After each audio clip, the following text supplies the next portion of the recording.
Hi, Jan nga pala. Isang graphic designer at gusto maging vlogger. Para sa mga di nakakalam, ako ngayon ay nasa isang event kung saan ay babiyahe kami pa norte na ang gamit lamang namin ay motor. Ngayon nasa Tugigaraw na kami at naghahanda para sa susunod naming destinasyon at yun ay sa Pagudpod. Dito nga ay nagpagas muna kami para siguradong tuloy-tuloy ang biyahe.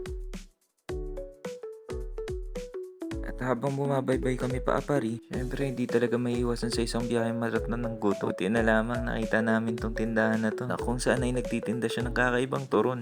Turon pero hindi saging ang laman, kundi minatamis at malagkit na kanin. Sa sobrang sarap nga nito at bago nga sa panlasa ko. At ayun na nga, nakatatlo ko. Tapos namin kumain at magpahinga ng saglit. Ayun, bumiyahe na ulit. Kalipas ng 1 oras na biyahe, ay narating na namin ng Apari. Ito pala ang kauna-unahan. Pagpunta ko rito, ang malupit pa, motor lang ako.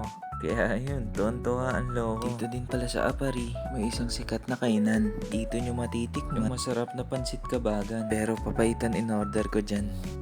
Pagkatapos nga namin manangalian, agad kami bumiyahe papuntang Tutuloyan. Sa kasamaang palad nauna ako sa mga kasamahan ko. Pero di naman ako nangangamba kasi meron kaming usapan na kapag may maiwan, ibabalikan.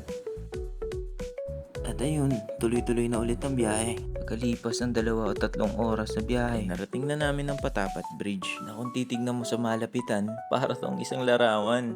Ganito pala feeling pag nasa dulo ka na ng Pilipinas. Di ko sukat akalain na mararanasan ko to. Nang dahil sa trabaho ko, di ko nga rin masabi na nagtatrabaho ako kasi sobrang nag-e-enjoy ako. Kung nakaabot ka nga sa parte ng video na to, comment mo naman kung anong trabaho mo. Kita-kits sa susunod kong video. Paalam!